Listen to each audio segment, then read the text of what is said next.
hit shot.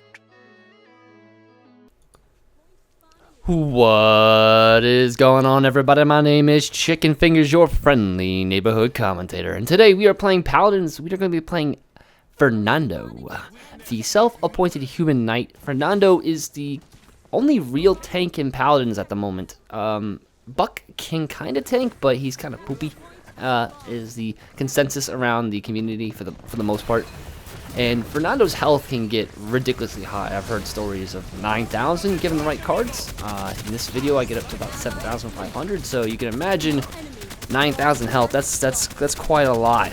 That's a ridiculous amount of health. But in this game, I pick cards for HP, a little bit of defense, and some damage. I kind of build an all-around decent Fernando. I just get lucky with my legendary, which gives me an extra 100% health. But Fernando, how do you play Fernando? Well, like I said, he's a tank. His job is to get on the point, get on objectives, tank a lot of damage, and break enemies up with his flamethrower. He does a lot of damage up close. The range on his attack is pretty short, but at 32 damage per hit, and I think it's got to be like 8 hits a second. He does a crazy amount of damage. So, you know, you got to respect that Fernando damage. Plus his one fireball, which shoots a slow-moving projectile at enemies that can pass through enemies, has the potential of doing a ton of damage. Since its base damage is 360, it also has cards that give extra burn damage to that. Now, luckily for me, one of my first cards was the burn damage from his primary flamethrower. So you're gonna see me getting a lot of kills, which is good as a Fernando. You don't actually have to hold back with him because he can do a ton of damage. Now, going back to his fireball, that doesn't go through siege engines. So I'm guessing siege engines count as a wall, or like since they're objectives, they count as like gates. And obviously, you know, the fireball won't pass through that, but it will pass through enemies, which is always good. And the cards like that give him the extra damage, those play into each enemy hit. So the second ability is shield. Now, this is what separates boys from little boys, or good Fernandos and bad Fernandos. The bad Fernando plague that I've seen, and I don't mean to be like an expert or anything, but in terms of looking at it from a strategic point, Fernandos that go on the point and immediately pop their shield do their teams a huge injustice. The reason for this is because most fights are either 1 or 2 man difference, if at any. So that means it's usually like a 5v5, 4v4, 3v3, on +1 or minus on each side. And it's not a huge deal. Now, like this Fernando, he popped this thing immediately. Now he can't attack, because you can't attack while your shield's up. So you have to hopefully survive while your team kills the enemy. That's not good. I like to, now this is my style of play, is get in there and immediately start doing as much damage as I can, taking advantage of my huge HP health pool. You know, taking advantage of that 3,000, 5,000, 7,000, 9,000 health pool that I have to absorb some of the initial fight. While allowing my team to kind of maneuver around. Now, when the situation gets dire, where I might have to cover for a teammate, or I have to get off the point, or I have to charge the enemy, that's when I use my shield. It's when I have to close distance or disengage. It's one of those abilities that if you're not using with a teammate, it's really just a self-prescribed life butt saver. You know, it's too valuable to be used as an initiation tool, because all it will do is get you close, but once your shield's down, you don't really have any way of sustaining in a fight. So, shield is one of those abilities that is going to really just change the way you play Fernando. And going on to his third ability, it's charge. Charge is an escape tool, initiation tool. He speeds up a small distance. I've seen cards that give him extra distance, give him extra damage. He does do damage on that, so one of the things you can do is pop shield and charge people. This is a good way to get them off you, especially if they get very low on health. When you do this, you can actually kind of like get around them and juke them a little bit and then get a couple extra attacks. And really, it all comes down to the minor details. Those extra attacks can be the difference between life and death. And yeah, guys, that's Fernando. That's his abilities. He's really well played as, let me get in there and do as much damage and then get out with my shield and my dash. One thing I didn't touch on with the shield was that his shield, the more it's up, and the more damage it takes, the longer the cooldown. Now the cooldown, you can pop shield and take it off, and it will be about like a 2-second, 3-second cooldown. Now, this is really useful for like if you're just trying to avoid like major attack, or you hear like a Cassie audio cue that she's shooting her blast shot. That's like a key point. Plus, I use it to kind of juke enemies into not focusing me and then focus them. So it kind of like messes with enemies. Fernando, when it comes to taking down objectives, is unbelievably good. He has sustained rate of fire. Objectives, obviously, they can't really move except for the siege engine. Even then, he can just kind of sit in front of it.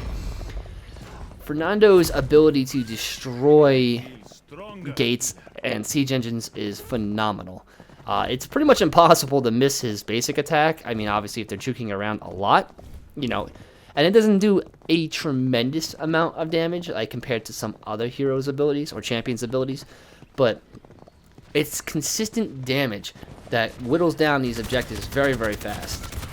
Playing Fernando, I would say, on the flank is risky business. You're leaving your team open, but if you know the enemy team isn't going to be positioning on the point, he is such a good squishy killer.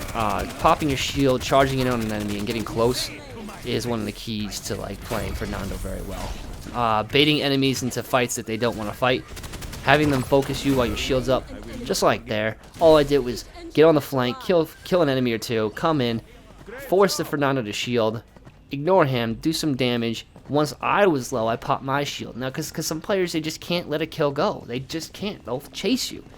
Another thing you could do with Fernando is you have to peel for your team. So there was a situation in this game where I got into a bad spot, and I had to pretty much make a decision. It's my life or the objective. Now, I could have let 3 of my teammates die, but what I did was I ran in, popped my shield, and put myself in a bad position on purpose. Because it's going to take the enemy team a lot longer time to kill me than maybe one of my squishies. And my squishies, obviously, they're going to do a far more amount of damage than me, even though that wasn't really true in this game because I had to backpack my team for quite some time. But in that situation, I bought my team about a good 15 seconds to get in position.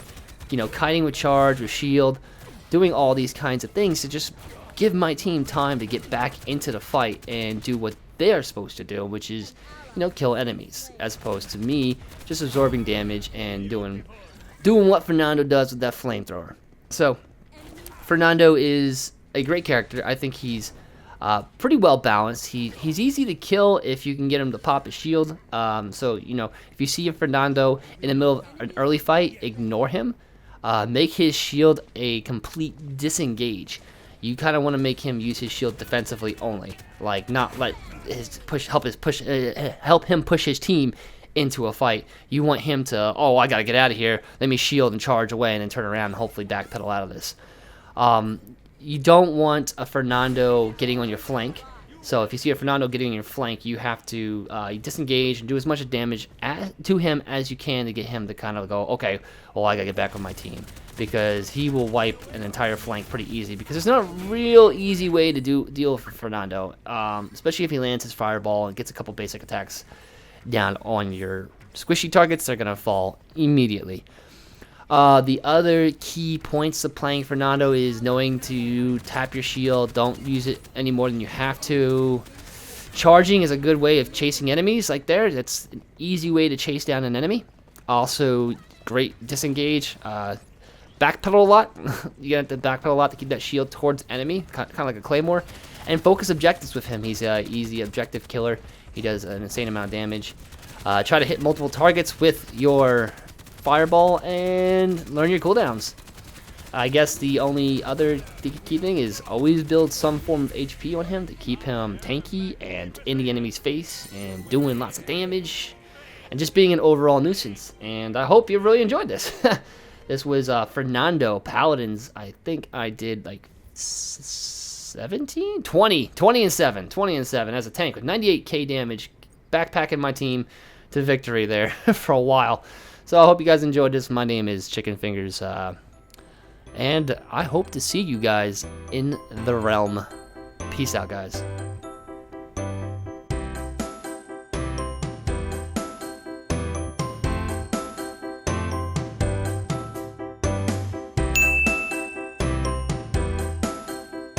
Robo Penguin. Enemy caught out. So yeah, that's Sky in a